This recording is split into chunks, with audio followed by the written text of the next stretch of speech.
Okay,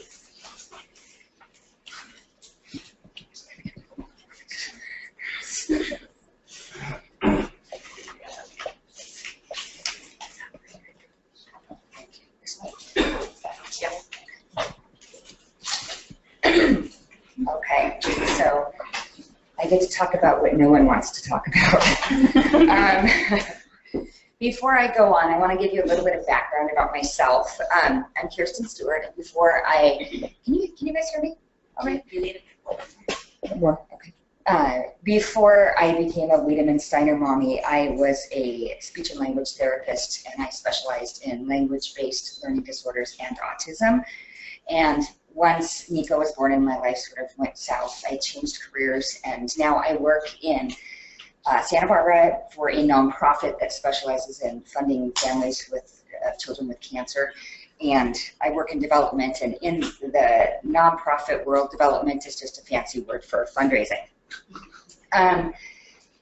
This quote I just love: "Never doubt that a small group of thoughtful and committed people can change the world." And I think that's who we are.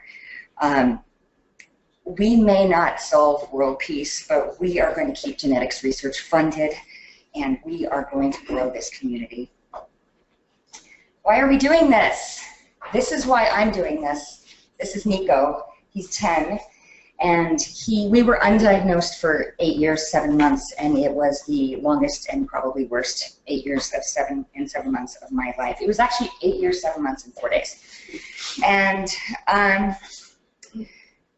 if we had been able to get diagnosed sooner, I honestly believe I could have parented my child better. It was really hard. I probably could have parented my older child better as well.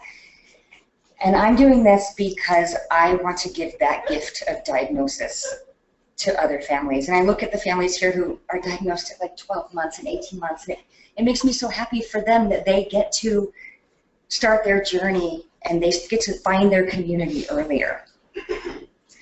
Okay, how can I possibly raise money? I can barely pay my bills. That's where I was. We sold our house to pay our medical bills. And that's sort of a reality here in the United States. But 8 years ago, I couldn't have even thought about raising money. And I thought that raising money meant writing a big check. We are not asking you to write a big check. We are not asking you to donate, just donate funds. We are asking you to generate funds, and there is a really big difference between donating and generating. Okay, anybody who works in the nonprofit sector has heard this: time, talent, and treasure. This is what every nonprofit needs. You cannot operate a nonprofit without staff and donors and your community offering at least 2 of these 3 things. Time. We need people who are willing to either start a committee, be on a committee, help plan the next conference, just do something, volunteer. Am I on the right slide? I am. What is your talent? Can you write a great press release? Can you get yourself in the media? Can you get yourself published? And treasure. How much money can you generate toward research? How much are you willing to generate toward research? Now the next few slides, I'm going to talk about all the different ways that you can help generate funds. These are zero-effort fundraisers. Have a birthday party. In lieu of birthday gifts, ask for presents. Do not try this with your 10-year-old. If I did this right now, Nico would absolutely kill me. But Shannon did. Was it for Emma's 5th? It was for Emma's 5th birthday, and she raised $500, something like that. I mean, it was hundreds of dollars that she was able to raise. And she got her community. And she got her yeah. Amazon Smile, not a huge moneymaker, but I think to date we've probably made $100 through Amazon Smile. But $100 is $100. Facebook appeals. There's a donate now button on Facebook, but 2 to 3 times a year, if you can just post something with the link to the website, or maybe even directly to the donate section of the website, The best times to do something like that would be your child's birthday, at the end of the year, and or the end of the year, because nonprofits are looking for places to put their last of their money. And also on Wiedemann-Steiner Awareness Day, which is September 15th. Okay, now let's move on to the easy and fun fundraisers. Bake sale, lemonade stand, car wash, all of these simple things. You will be surprised by how generous your friends will be. Especially when you see a child who's out there in the community raising money for something other than themselves. I think that's really powerful. Have the kids get involved, have them make their signs. My daughter had a bake sale the day before Mother's Day, the Saturday before Mother's Day, and she made $500. We did not sell 500 cookies. People put a 50 in and took a donut. It's just the way people feel very good about seeing kids out there fundraising. Also, do not underestimate the power of social media. The day before the bake sale, on Facebook, hey everybody, Will is having a bake sale on this corner. The morning of the bake sale, we posted it, and then during, we posted. With every single one of those posts, we put a link to the website. We got $10 donations from my aunt in Mississippi. They wanted to support this simple activity. You can also do sponsored activities, which is sort of like a jog-a-thon, where you can sponsor you to do something. At my work, we had 3 teenagers raising money for cancer awareness, and they decided to take a step for every dollar raised, and they had to take, or not step, stairs. They had to do the stairs at the stadiums, and they did 1,500 steps because they raised that. And it's such a simple thing to do. There's no end to these. And I'd love it if I have time. Libby, will you keep me on time? Thanks. If we have time, I want to maybe discuss some of these activities. These are the sort of easy fundraisers. The restaurant fundraisers, every town in the world has these, where a restaurant will take a day and offer a certain percentage of their net proceeds for the day. You have to be careful with these because sometimes there's little catches where you have to say the name of the nonprofit, you have to bring a flyer, and those typically don't work. I mean, they do work, but not well. Chris and Megan did one of these type of fundraisers at Jersey Mike's and made $1,500 in one day because they put in the effort. They were out there sort of papering the community. Well, writing a check. They also got the Reading Chaplain, I don't know what the full name is, but because they saw that, they have since donated about $800 and $900 because they saw they got. Yeah, and absolutely. One fundraiser that gets picked up in the media can lead to another and another and another. Writing a check, that's the hardest one. Let's move on. Okay, I feel really strongly about that right there. If you donate to your friend's Alzheimer's research walk, and then 6 months later you're having a donation, you better believe that your friend is going to show up for yours. Take care of your village. Take care of your village. I have lost where I am. Okay, let's move on to the medium efforts. Does anybody know, has anybody ever heard the term party book? Because that's a California thing.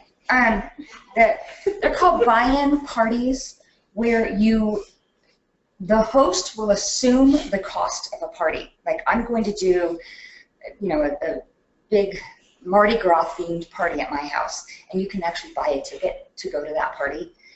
I've assumed the cost of the party. All the ticket prices will go to the foundation. People will write the check directly. This is a really kind of a big thing in California, and a lot of schools do these type of fundraisers. It's something that we can do easily if you feel like you have a group of people who could show up for something like that. If you are a musician, if you know a musician, you can have a house party and have people buy tickets to your house party. Another great way to raise money, and does very well in my community. I don't know if that resonates with you guys. There are a number of online auction websites that are free.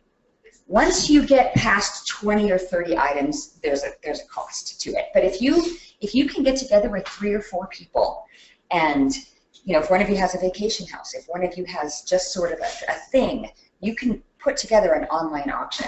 You will have to take care of shipping to wherever these are going, but you can work that into the cost of whatever items.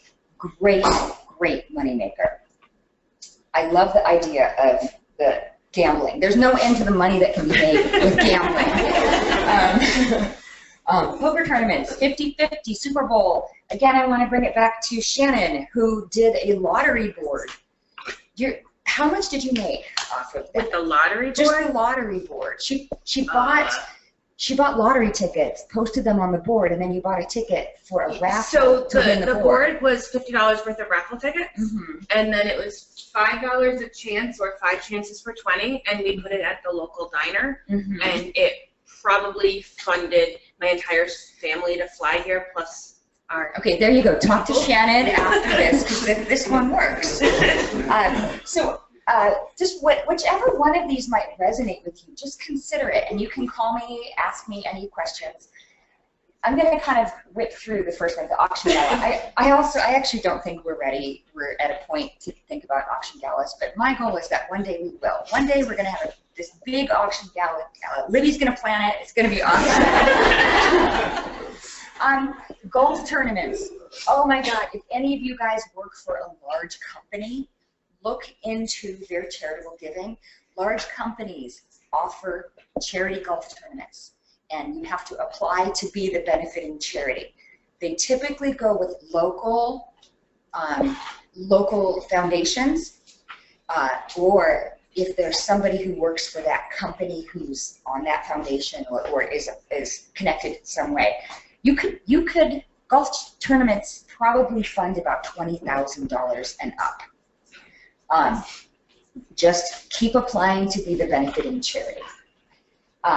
Libby did a kids marathon. Nicole ran a half marathon, or you did a kids triathlon.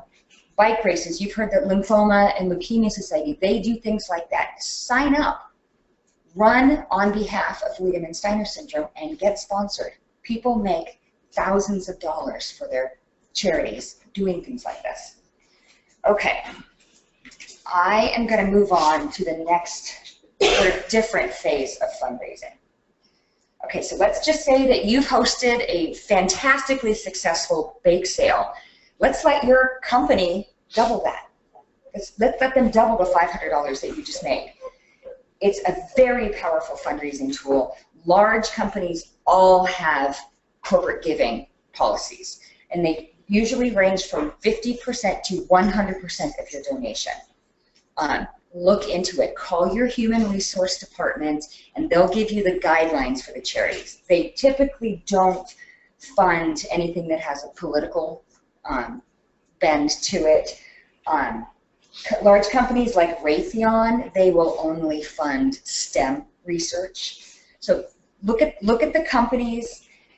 If you have a neighbor who works for a large company who you know matches, please talk to your neighbor about considering the Wiedemann-Steiner Foundation. If they can write a $500 check or even a $25 check, can you please get that matched? Let's turn the $25 into $50. Okay. Next awkward slide. Planned giving. So when your grandma says, honey, I wish there was something I could do. Well, there might be. And we don't need to talk about death and dying. It's a way to keep the legacy alive. At this stage, we are set up for bequests, gifts of stock, and gifts of real estate. We've already been gifted $10,000 in stock, which is in a brokerage account, and so we are ready to go for donations of stock. If any of you have parents or any of you have stock that you are willing to donate, we are set up to accept it. Libby's a real estate agent, and I'm sure she'd be happy to accept a gift of real estate and handle that. Am I doing okay on time? Okay. Awkward, honestly, you don't have to talk about death, we just talk about wills for that one. And I will go into that further if anybody has any other questions. I can take that topic offline. Okay, we need to find major donors. The major donor classification is, we can decide what we decide a major donor is, but it's typically a gift of $500 or above. It's considered a major donation. Who donates in your community? What names do you see in your community on every single plaque, on the hospital, in the library, in your theater playbill? Those are the people who probably have family foundations who consistently donate. Write them a letter, just a personal letter with a picture of your child. If they come back and say, no, you need to submit a formal grant request, then you can let Libby and me and Tracy know, and we will work on a grant for that foundation. But that's the first in. Typically, if they have responded to you, now they've heard it, we will contact them again with a formal grant request. Believe it or not, there are lots of people out there looking for places to put their money. I so wish I was one of them. Okay, so our goals. My personal goal, and I think one of the goals of the foundation, is to have 100% participation at any level. Time, talent, treasure. On our very first WSS day, we raised $14,883 in one day. And that was with 18% participation of the Facebook group that we've got going. Can you imagine what we could do with 100% participation? I will tell you. We have 250 plus families. If everybody could commit to generating $500,000. I know, and I lost them all right there. Okay, so $500. If you could generate $500 next year, every single one of us, we could have $125,000 at next year's Wiedemann-Steiner Foundation. I personally, on WSS Day, donated $25. That's what I felt I could do that day. My network raised $1,000, all in $20 donations, $10 donations. I had a $2 donation. I had a $2 donation? I mean, that's the close. So like, yeah, I mean, the website. Talk about what makes the difference. Yeah, you know, the website can take any amount. Yeah, I think I had one $100 donation, and that was the top of my network. But because we had all of these little donations, I'm telling you, $10 makes a difference. It also makes a statement that I care about you. I had somebody from high school who I have not seen in, I don't know, 4 years, donate to me. And I couldn't believe it. I hadn't seen that name. But it was so touching. I actually cried that day. Libby and I cried a couple of times that day because our goal was not 18,000. We have our first online question. Oh, yeah. So somebody said they've been looking for large company opportunities and have found some applications, but more info is needed than just the tax ID. Should they contact us? Okay. No, typically a lot of information will be needed more than just the tax ID. They're going to want to know our mission. They're going to want to know, they're going to ask financials. They're going to ask percentages. There's a lot of questions. It's usually a full application, and that can be submitted to us through the website or just through email, and we can answer it. All right, so I'll let Kara know to contact you guys. Absolutely. Thank you very much. Yeah, that'd be great. How many more slides I've got? I think that's my last slide. Oh, that's it. Does anybody have any questions, or does anybody have an idea for a fundraiser? How much was it that needed, so what was needed, 250,000 to launch the genetic research? Well, to really feel like a difference is made, I think you said 250,000? You can speak to this too when you speak, I think that came to being able to do enough research to get the adequate research for a pharmaceutical company to be interested. Okay. And then start. That's our baseline. Yeah. You know, I just want to say that any amount, so it depends a little bit, and one of the ideas with the small grants was that sometimes if you can donate small grants to people that are starting out, that can really affect their trajectory. They don't have any money in the beginning, they're a researcher, and they may be able to get other money. So you can kind of see people off on this direction. And we need more people to. These are our people right here. We need more people. We love them. But what we've talked about is if we can get those to people that are just starting, like Han said, then they don't want to start over on another project. They're going to want to keep continuing to study, so we get more people interested. Yeah. I was thinking, what could this foundation do with, you know, this is a lofty goal, I know, but let's say next year we made $100,000 because everybody made that $500 generation goal. We could keep these guys funded, and we could keep them working for us. Maybe we could even pay for the next conference. Maybe, I mean, there's so much that could be done. The fundraising goal, yes, research is our #1 priority, but also we are a community, and I want to keep this community alive. I want to keep this Facebook group going. I want to keep the foundation going, and I want to keep my husband is working on the website, and we are trying to make it really robust, because I remember when I was the mother of a very sick 4-year-old, I was on WebMD every single night, making myself crazy, typing in slanty eyes and like poor feeding, and everything came up, and it was scary, it was awful. And if, you know, next year, if we could have one person type in on WebMD and come up with Wiedemann-Steiner syndrome, and boom, that journey is over, I will be so happy. I will be so happy. And so please make me happy.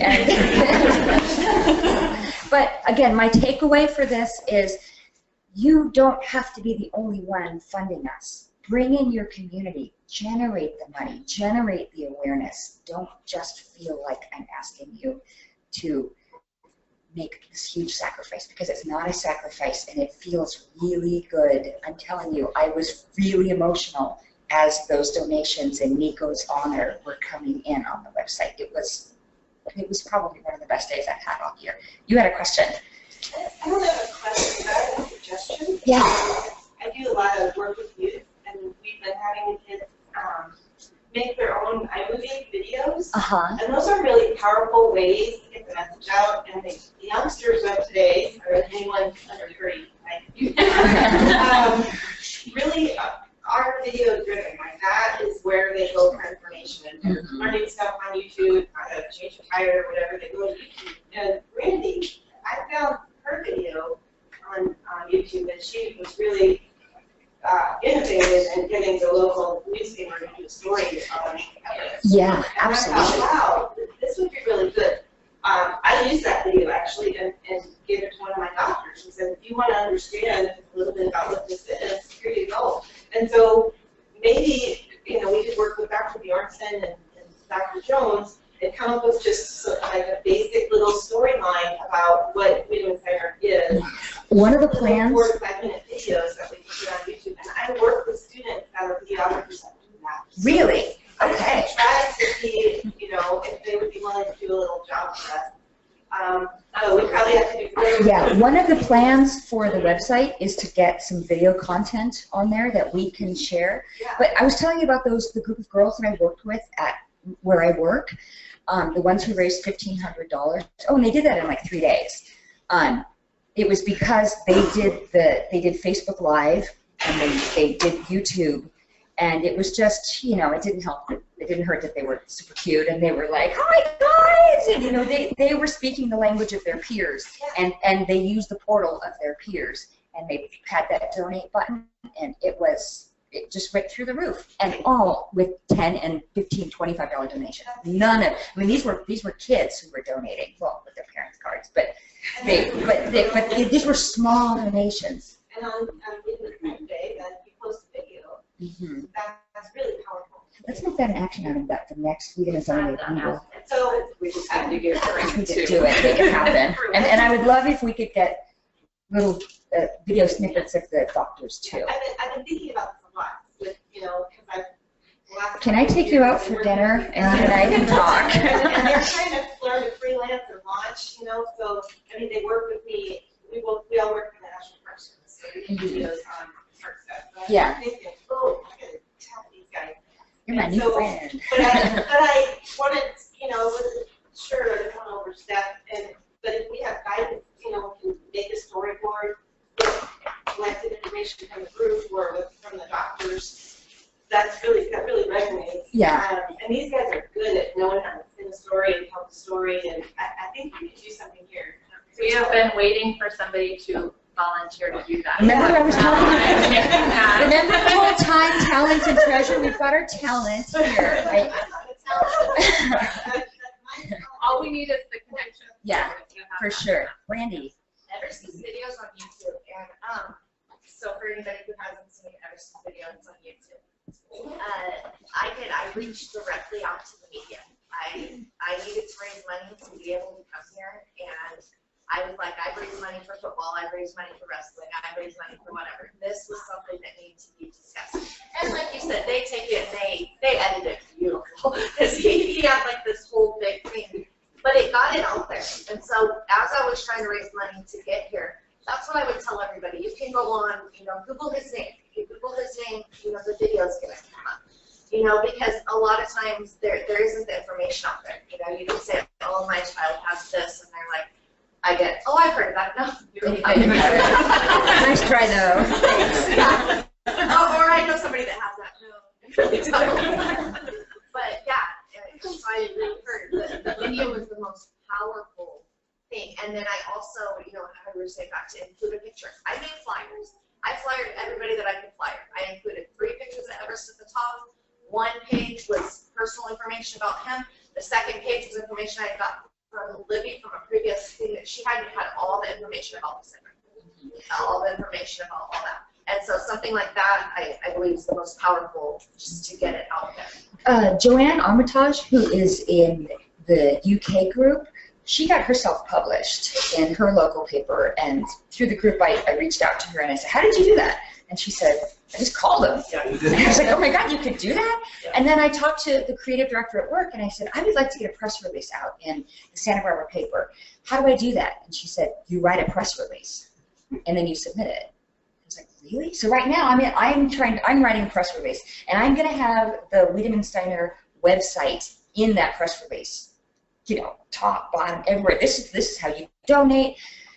And I guess that's all we need to do. And is if to, you if need you have a kind logo. of key facts to include, or like right now we're probably at about 300 diagnosed, given there's about 250 in the group. So if you need kind of tidbits or reminders, we're going to have kind of a document that we can send you. But if you need any of that stuff, let us help you. That's what we're here to do. Yeah,